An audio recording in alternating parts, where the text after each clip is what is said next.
우리가 신약 성경 말씀을 보면서 예수님께서 제 아들을 부르시고 제 아들에게 주시는 말씀이라. 마태복음 5장 6장 7장 산상수훈의 이야기도 무리들이 예수님께 나온지라 예수님께서 산에 올라가 앉으시니 제 아들이 나온지라. 그래서 무리들을 향해서 하시는 말씀이 아니라 제 아들이 예수님께 나왔을 때 제 아들에게 제자로서의 삶, 이 땅에 예수 믿고 믿음으로 산다는 것이 어떤 것인가 하는 이야기를 하신 것이라.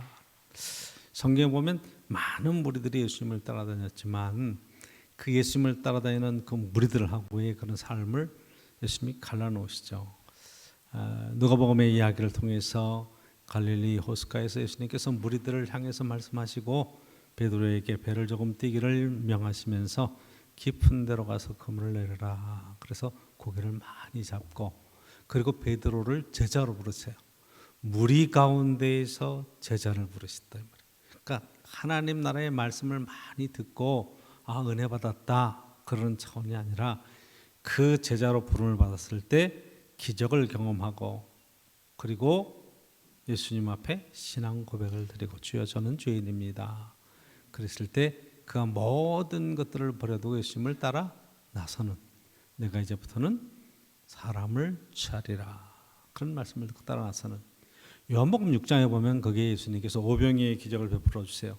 오병이의 기적, 보리떡 5개와 물고기 2마리로 5,000명이 먹고도 12광주리가 남았다.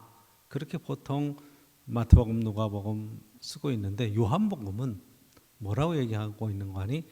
그때 그것을 먹은 많은 무리들이 예수님을 따라 쭉 따라옵니다. 그랬더니 예수님께서 그 무리를 보시고 하는 이야기가 너희들이 표적을 보고 하나님을 믿고 예수님을 믿으려고 나를 믿으려고 따라오는 것이 아니라 먹고 배불렀기 때문에 따라오는 것이다.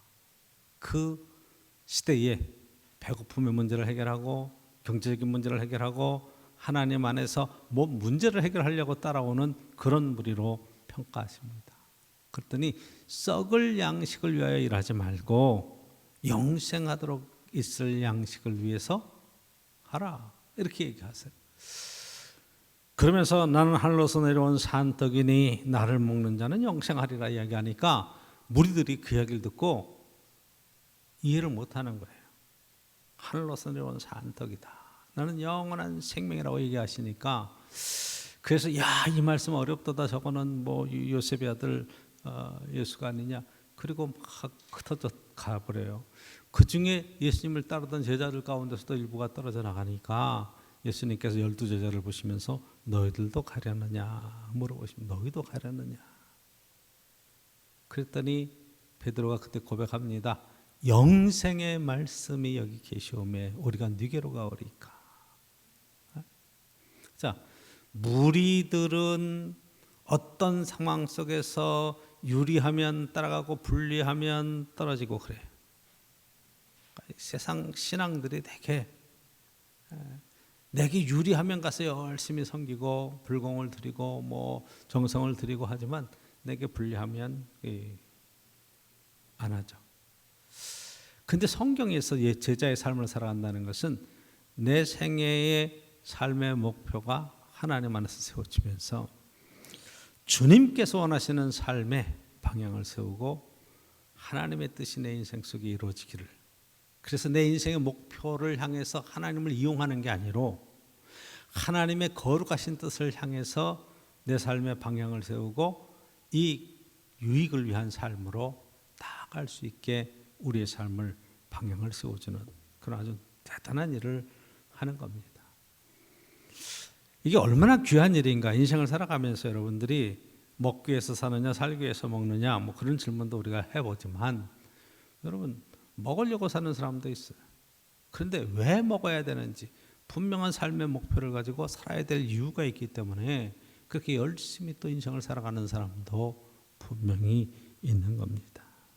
오늘 이 제자들에게 주시는 말씀은 그것도 굉장히 우리의 삶의 지혜가 돼요. 복 있는 삶이 어떤 것인지 너희는 세상의 빛과 소금이다. 소금이다. 너희는 세상의 빛이라. 세상에 정말 어둠을 물리치고 밝음 속에서 의를 드러내는 그런 생을 살아가고 너희가 있는 곳에는 맛있고 멋있고 살만한 세상으로 만들어야 될 이유가 있다. 그 얘기하시잖아요. 그렇죠? 설교를 쭉 한번 돌아보시면, 그리고 내가 하나님 말씀을 폐하러 온 게 아니다, 율법을 폐하러 온 것이나 선지자의 이야기를 폐하러 온 것이 아니라 완성시키러 오셨다고 얘기하면서 그 완성의 의미를 살인하지 마라, 간음하지 마라 하는 문자적인 얘기가 아니라 정말로 우리의 인격을 걸어놓고 함부로 대하고 함부로 무시하고 언어 폭력을 쓰고 하는 세상 속에 존중한다고 하는 의미가 무엇인지, 그렇잖아요. 악플 때문에 막 자살하는 일도 생기고, 함부로 말해서 인격 목욕당해가지고 나가서 자살하는 사람도 생기는 이 세상 속에 정말로 존중한다는 것이 뭔지 정확하게 하나님의 말씀을 풀어서 얘기해 주시잖아요. 거짓 맹세하지 마라. 그리고 이제 지난 시간에 보았듯이 너희는 기도할 때 이렇게 기도하라 하는 것으로 제 아들이 가르쳐 주시는 것은, 기도는 구하고 찾고 두드려서 내가 얻는 것으로 자꾸만 이야기를 하는데 그 부분도 있어요. 근데 오늘 본문에서도 그것은 하나님이 다 아시는 거야. 너희 있을 것을 다 아셔. 너희는 먼저 그의 나라와 그의 의를 구하면 이 나머지의 모든 것들은 너희에게 더해 주실 거야. 오늘 33절의 얘기를 분명히 하시잖아요. 그렇죠? 그러니까 기도할 때 이렇게 하라 그럴 때 이것이 내 뜻을 놓고 내 계획을 가지고 하나님 이렇게 이루어 주십시오가 아니라, 뜻이 하늘에서 이루어진 것 같이 땅에서도 이루어지기를 원합니다. 간절히 기도하죠. 그렇죠? 오늘날 우리에게 일용할 양식을 주옵시고, 우리가 우리에게 죄 지은 자를 내가 용서합니다.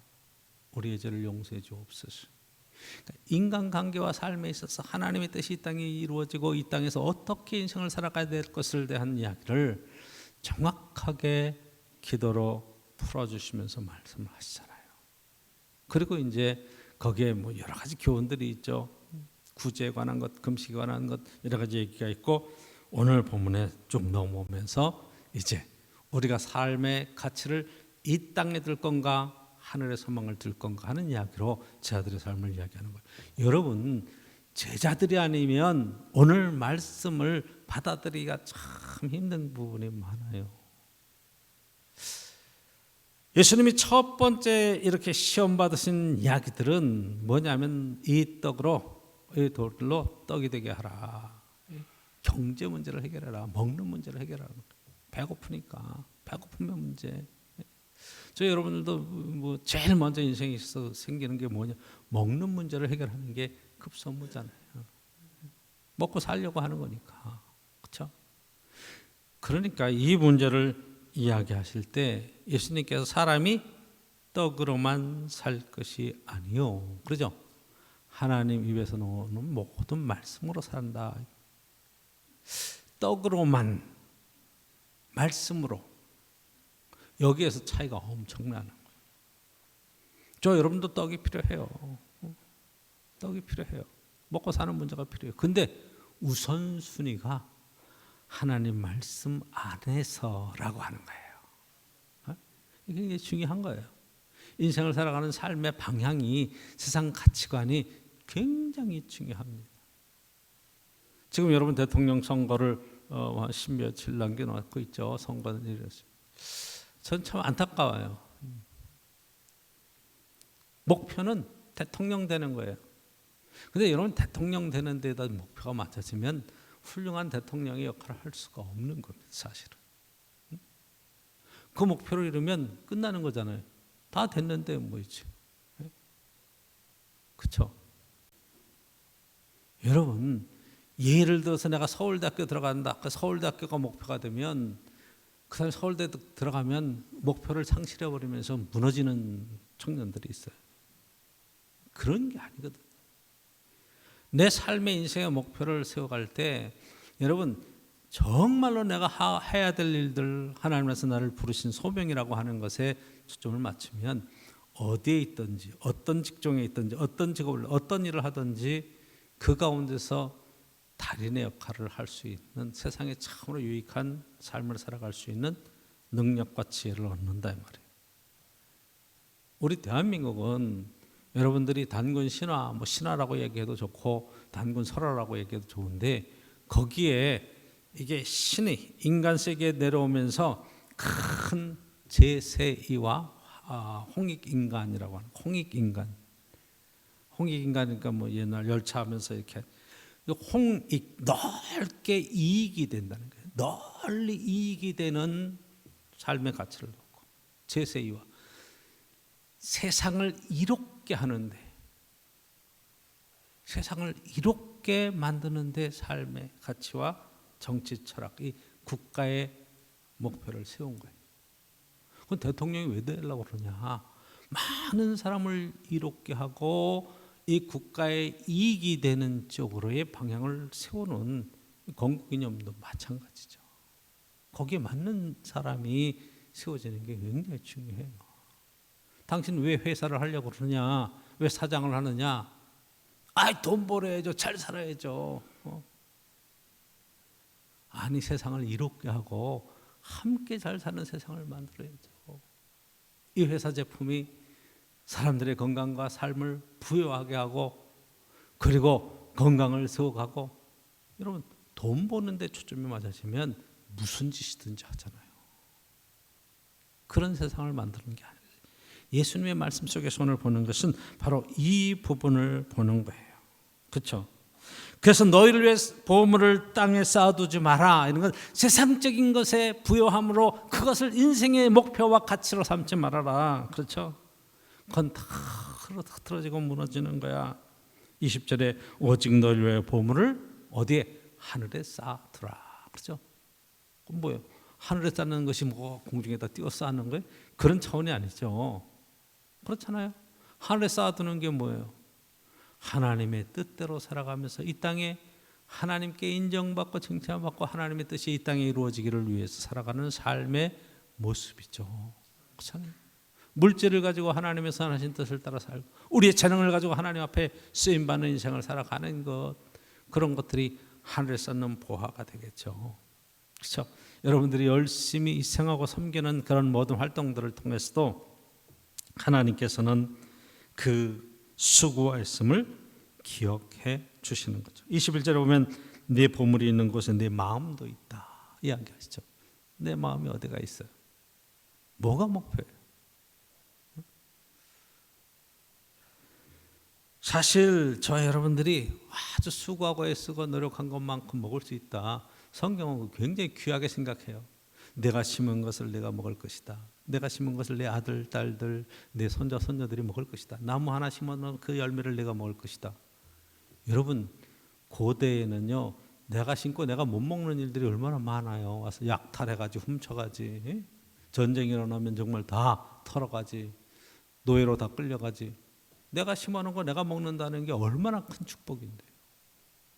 그걸 얘기를 하고 있어요. 우리의 마음 씀씀이 있는 곳에 하나님께서 거기에 귀한 가치를 두셨는데 세상에 쓰러져가는 것이 아니라 정말로 영원히 있을 것에 소망을 두고 제자로의 삶은 하나님의 부르심에 응답하고 그 뜻을 따라 사는 것이라. 그러면서 22절 이하에 말씀하시기를 뭐라고 얘기하니 눈은 몸의 등불이다. 이 눈이 성하면 제대로 보고 바로 판단하고 바로 결정하고 했는데 이게 어두워지면 제대로 볼 수 없죠. 바른 판단할 수 없죠. 얼마나 인생이 답답하겠느냐. 그렇게 이야기하시면서 24절을 보면 한 사람이 두 주인을 섬길 수가 없다 얘기하죠. 한 사람이 두 주인. 하나님과 재물을 겸하여 섬길 수가 없다. 이 고대는 만몬이라는 신을 이야기를 하고 있기도 하지만 여러분, 재물의 눈이 딱 어두우면 하나님을 찾을 수가 없는 거예요. 하나님을 찾는 사람은 재물에 빠지지 않는 거예요. 여러분, 돈이 없으면 불편합니다. 그렇죠? 돈이 많으면 넉넉하죠. 돈에서 여러분 곳간에서 인심 난다고 정말로 이렇게 이번 뭐 설에도 이제 장모님 뵙고 세배를 하고 뭐 어떻게 하는데 장모님이 연세가 90이 넘으시니까 소득이 없잖아요. 근데 정부에서 30만 원씩 노령연금을 쭉 주잖아요. 그러면 그게 1년을 모으면 360만 원. 이제 딸들이 또 아이들이 또 이렇게 해서 용돈 드리고 그러면 그걸로 뭐 하고 뭐 생활비 우리가 조금씩 이렇게 보태드리고 하면 그거 가지고 쓰시고 그걸 잘 모아 놓으셨다가 이제 큰 명절 같은 때는 인심을 쓰십니다. 새벽 척 해서 10만 원, 20만 원씩 탁탁 주세요. 야, 그 손자 손녀들까지 다 챙겨서 그렇게 주세요. 없으면 못 주는 거예요. 그렇잖아요. 근데 국가에서 30만 원씩 주니까 그거 가지고 이 장로님도 자랑했더라고. 아버님한테 세뱃돈 받았다고. 그런데 그거 다 국가에서 준 거 모았다가 주신 거겠죠. 그렇죠?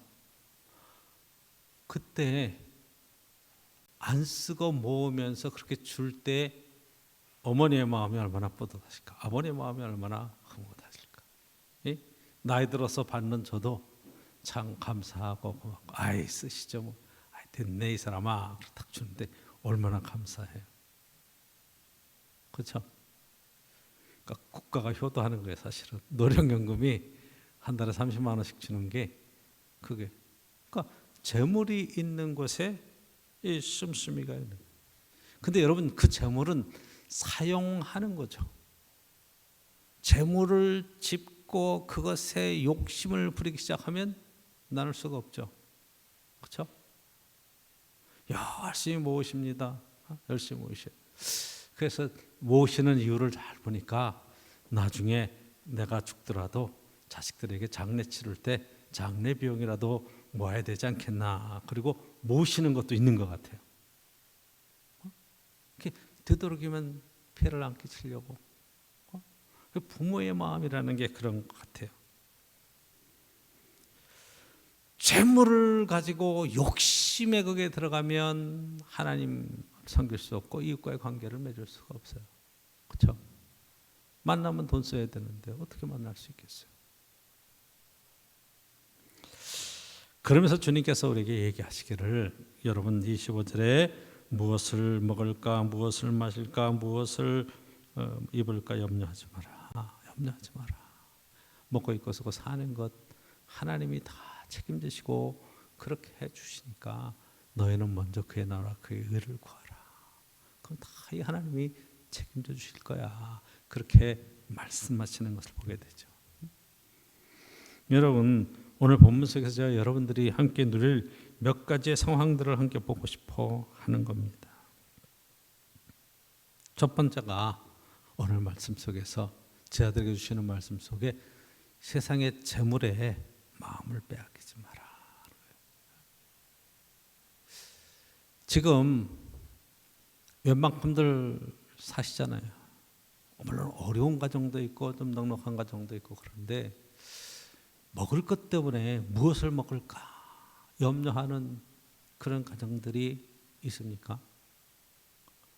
요즘은 그 고민을 하는 사람들이 잘 사는 사람들이 고민하죠. 어려운 사람들은 있는 거 먹는 거지요. 그렇죠? 다이어트를 해야 되는데 뭘 먹어야 되나? 아침은 어떻게 간단하게 먹고 그래서 뭘 먹을까 고민하는 그러한 고민이 있다 그러면 이것도 현대에 어떻게 생각하면 잘 사는 축에 속한다 말할 수 있죠. 근데 예수님 당시에는 2000년 전이니까 하루에 3끼 먹는 사람이 없을 때 저희 어렸을 때도 하루에 3끼 먹는 사람이 없었어요.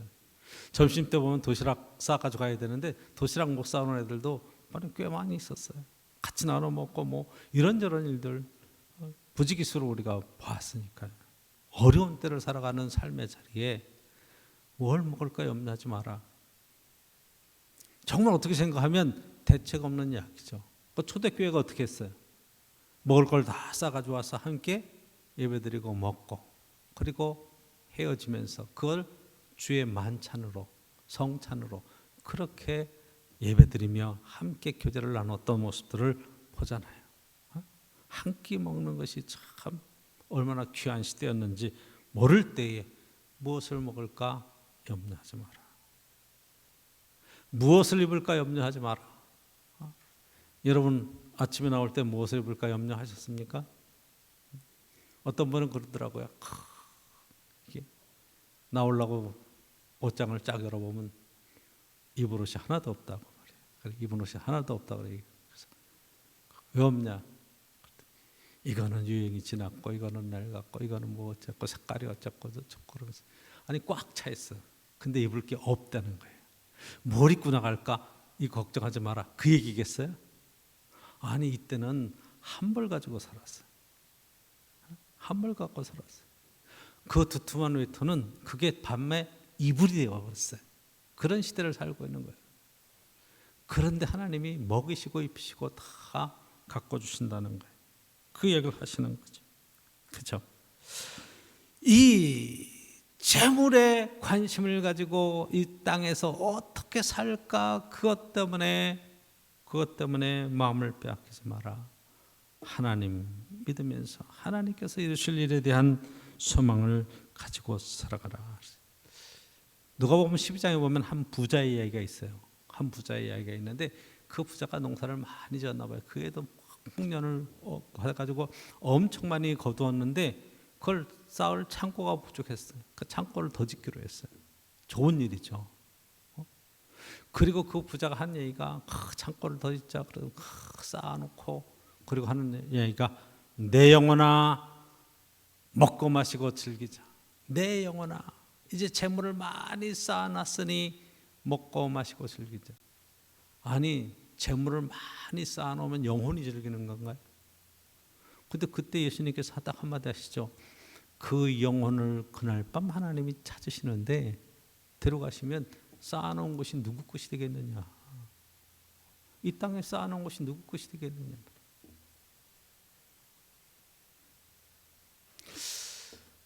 지금 우크라이나 뭐 우리 장로님도 얘기하시고 저 새벽에 계속 함께 기도하고 했는데 이게 크림반도라고 하는 게 이제 뺏어갔어요. 그것도 우크라이나 땅이었어요. 그게 러시아 사람 옛날에 다 러시아 통으로 있었던 때니까 침공해서. 민족은 다르죠. 근데 그게 러시아 사람들이 좀 많이 살고 있어요. 근데 그걸 크림반도를 뺏어갔어요. 그리고 이제 돈바스 지역이라고 하는데 그 지역을 뺏어간 거예요. 그러니까 한 나라에 이렇게 우리나라로 하면 강원도 뺏어가고 이 경기도 파주 이쪽에 뺏어가고 뭐 이런 쪽에 뭐 붙어 있는 쪽을 뺏어가는 거나 마찬가지. 그러니까 뺏길 수가 없잖아요. 근데 그 가운데는 러시아 주민들이 뭐 30% 40% 이렇게 좀 되는 그런 부분이 있기 때문에 근데 지금 왜 문제가 되냐면 이 우크라이나라고 하는 나라가 다는 그 소련 구소련 체제 아래서 러시아 다 연방이었었는데 이게 지금 유럽의 나토에 가입한다는 나토에 북대서양 조약 기구에 그러니까 러시아하고 척을 지는 거예요. 우방이었다가 그러니까 이 버르장머리를 고쳐줘야 되는데 그러니까 이제 푸틴이 명령하고 들어와서 지금 탁 점령하고 그렇게 해서 버르장머리를 고쳐주려고 하는 건데 거기에 죽어나는 거는 그렇죠. 그러니까 이 대통령이라고 하는 분이 뭐 여러 가지 그런 외신들을 봐서 아시겠지만 그 결정을 정책 결정을 내릴 때 이게 나라와 백성들과 삶의 자리에서의 그러한 판단과 결정이 돼야 되는데 이런 우크라이나가 전 세계에서 전쟁의 능력으로 4위 했던 나라입니다. 핵무기가 수백 개가 있었어요. 그만큼 막강한 나라였습니다. 그런데 해체한 거예요. 이 평화무드를 통해서 핵무기 감축하면서 다 해체. 그리고 각서로 평화 보장 받는다고 그랬는데 여러분 지금 그 러시아가 쳐들어올 때 나토는 개입하지 못하죠. 미국도 개입하지 못하죠. 왜 그래요? 명분이 없는 거예요. 제가 이제 여러분들의 그런 이야기도 좀 할 수 있습니다만은 우리나라가 지금 휴전 상태예요. 휴전, 그렇죠? 전쟁을 하다가 좀 쉬자. 그래가지고 잠깐 쉬고 있는 상태. 그게 휴전선이에요. 그러니까 미군이 와서 유엔군이 와서 참전하다가 미군이 들어와 있는 상황이죠. 근데 전쟁이 휴전하고 끝나면 다 나가야 돼요. 유엔군도 지금 나가고 유엔사 뭐 그 사령부만 있고. 근데 미군이 중심이 된 유엔사인데 이거 나가야 돼요. 근데 정전이고 휴전이니까 안 나가고 있는 거예요. 왜? 다시 전쟁을 하면 또 싸워야 되니까. 근데 이게 종전이 되고 종전에 사인하는 순간에 미군이나 유엔군이 여기에 있어야 될 이유가 없는 거예요. 정치적인 거예요. 이건 굉장히 중요한 거예요. 종전하면 미국이 여기에 있어. 당연히 나가야지. 전쟁이 이제 끝났는데 뭐 미국이 여기 머물러 될 이유가 어디 있어요? 그럼 나가는 거예요. 지금 우크라이나는 러시아가 쳐들어오니까 핀란드나 옆에 유럽으로 가서 도망갈 때나 있지만 우리나라는 전쟁이 딱 일어나면 도망갈 데도 없어요. 그렇죠? 다 남해안으로 빠지고 서해안, 동해안으로 다 빠지는 다 바다, 삼면이 다 바다예요. 그 종전이라는 것이 평화협정을 맺는다는 것이 여러분 협정해서 어기면 어떡할 거예요? 어기면 어떡할 거예요? 서로 믿고 하자고요? 저 믿음이 저렇게 깨지는데 이게 현실입니다. 그러니까 저와 여러분들이 봐야 될 것을 봐야 돼. 무엇을 먹을까, 무엇을 입을까, 무엇을 마실까 염려하지 마라. 그것은 이 땅에 먹고 있고 쓰고 사는 삶의 문제에 대한 것들이 가장 기본적으로 하나님 안에 있다. 하나님 손에 있다. 이 우크라이나는 사실은 러시아하고도 잘 지내고 유럽하고도 잘 지낸 이중 플레이를 잘 했어야 돼. 그 중간에 그 서로를 잘 맞춰가면서 그런 외교적인 노력을 했어야 되는데 바보 같은 결정을 하는 거예요. 대통령이 코미디언 출신이라고 그러잖아요. 정치적인 감이 없잖아요. 하나님의 축복 속에서 저희들이 어떤 판단을 내리느냐 결정을 하느냐 굉장히 중요합니다. 재물을 택할 것이냐 하나님을 택할 것이냐 이것에 대한 문제. 이걸 둘을 함께 섬길 수가 없다. 어리석은 자의 내 영혼을 오늘 밤 찾으면 그것이 누구 것이 되겠느냐. 어리석은 판단과 결정을 하지 말아야 된다고 하는 사실을 우리가 깨닫게 됩니다. 그러니까 무엇을 먹을까, 무엇을 마실까, 무엇을 입을까 염려하지 말라. 이 이야기를 하는 거죠. 여러분 염려가 왜 생깁니까? 여러분 알랭드 보통이라고 하는 영국의 철학자가 문학가 소설가가 있습니다. 스위스 출신이고 유태인이에요. 그런데 그 시대 이 시대를 굉장히 잘 분석하고 표현하는 그런 사람입니다. 현대인이 살아가는 세 가지 불안이 있다는 거예요. 이분이 볼 때에는 첫째가 사랑의 결핍이라는 거예요. 자본주의 시대에 살아가면서 사랑이 무슨 뭐 밥 먹여주냐 이러는 거예요. 그러니까 무슨 정의가 밥 먹여주냐? 돈이 우선이지. 재물이 우선. 자본주의 사회에서는 돈이 으뜸이잖아. 이렇게 세상 사람이 생각하기 때문에 불안하다는 거예요.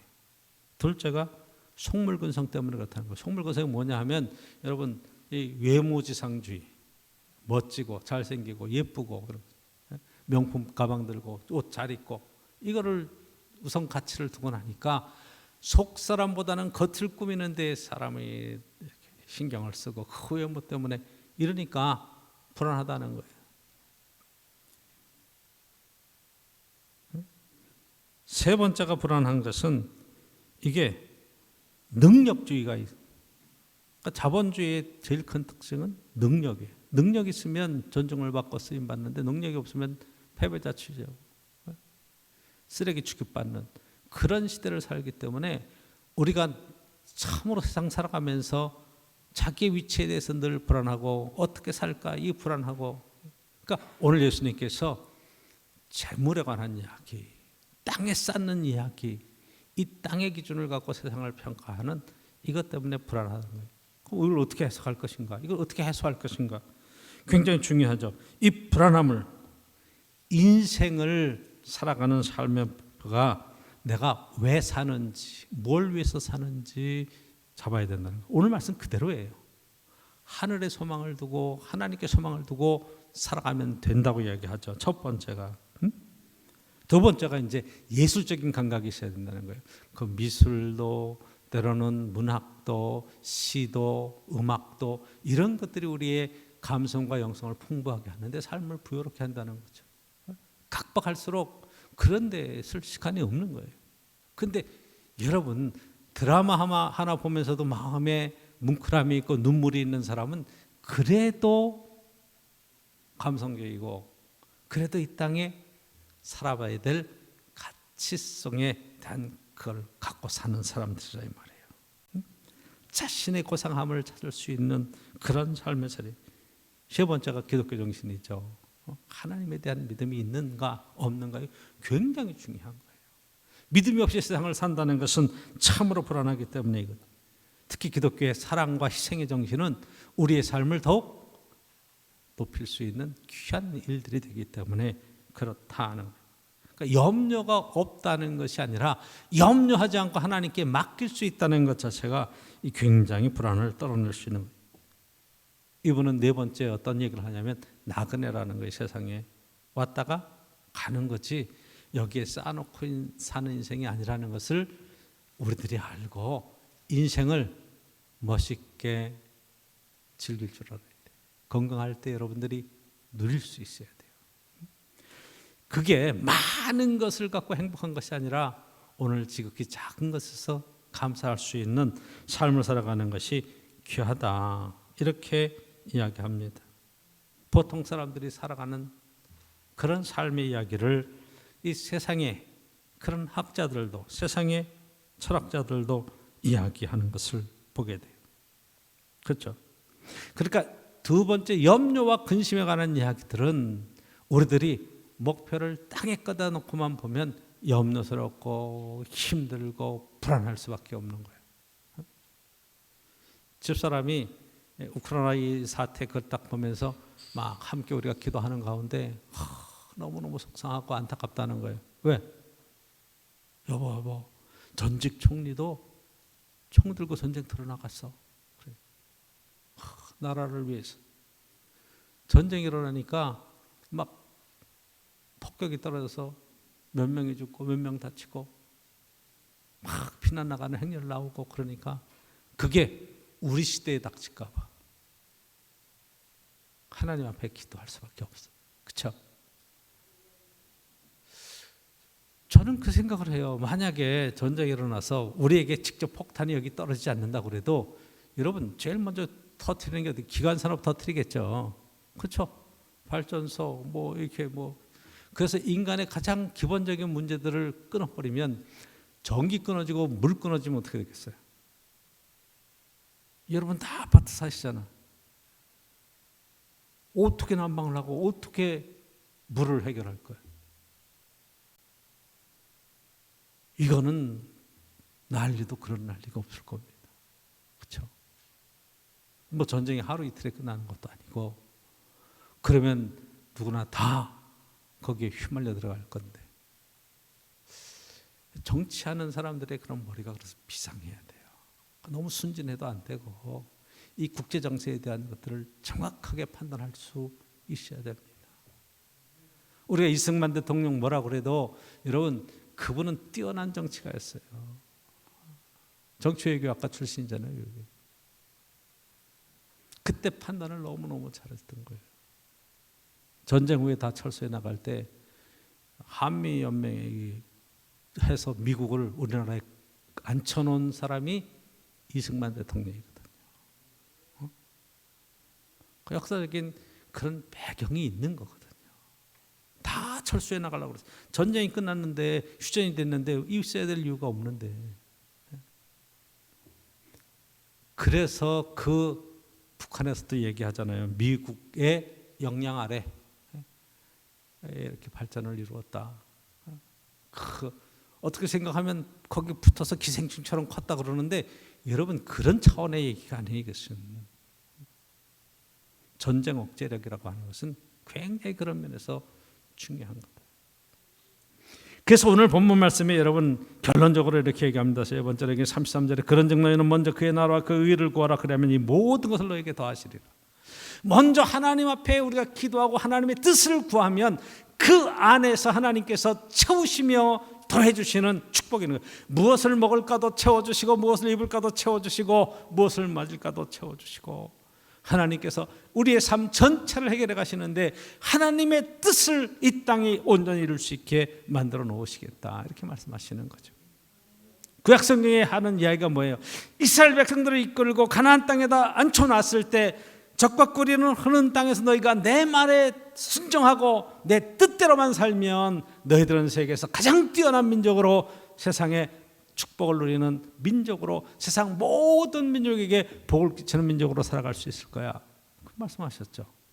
할렐루야. 그렇죠? 근데 문제는 안 들어. 불순종해. 하나님 불순종하면 망하는 거예요. 빼앗기는 거예요. 복을 빼앗기는 거예요.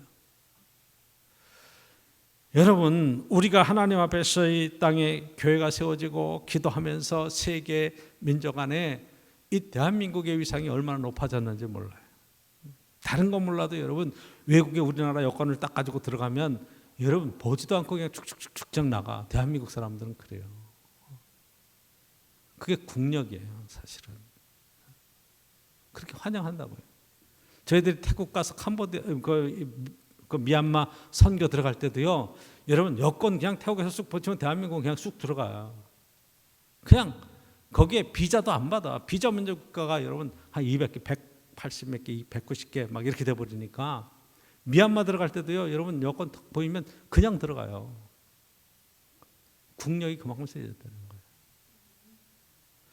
외국에서 여러분 미얀마 목사님들을 한국에 데리고 나와서 교육시키려고 하면 얼마나 힘든지 몰라. 통장에 잔고가 얼마나 있느냐서부터 시작해가지고요, 그 서류가 이 사람이 가면 들어올 사람인가 안 들어올, 대한민국에서도 다 봐요. 이 사람 다 여기 둘러앉으면 안 된다, 된다. 어디서 초청했냐, 왜 왔냐, 별의걸 다 물어. 근데 대한민국 쑥 나가면 그냥 통과야. 이만큼 컸던 것 돌아보니까 하나님께서 우리의 삶 속에 더하여 주신 귀한 은총이 이 민족 위에 있었다 하는 것을 깨닫게 되는 거예요. 감사하며 살아야 돼요. 누리며 살아야 돼요. 그렇잖아요. 방법은 하나뿐이 없어요. 우리가 살 수 있는 방법은 하나님의 의, 이 땅에 정의와 공의가 세워지도록, 그 말로만 정의와 공의의 얘기가 아니라 정말로 하나님의 뜻이 이 땅에 이루어지기를 위해서 여러분들이 기도하시면서 저와 여러분들이 있는 곳에 정말로 멋진 등불로, 맛있는 소금으로 내 자신이 희생하고 그 삶 속에 정말로 이 땅에 하나님의 뜻을 온전히 이루는 그 일에 쓰임받는 제자의 삶을 살아갈 때에 세상은 분명히 변화된다. 분명히 변화됩니다. 믿음 안에서 오늘도 하나님 속에 하나님 나라와 그의 의가 이루어지는 그런 복된 믿음의 귀한 결단이 꼭 함께 있기를 간절히 축복합니다.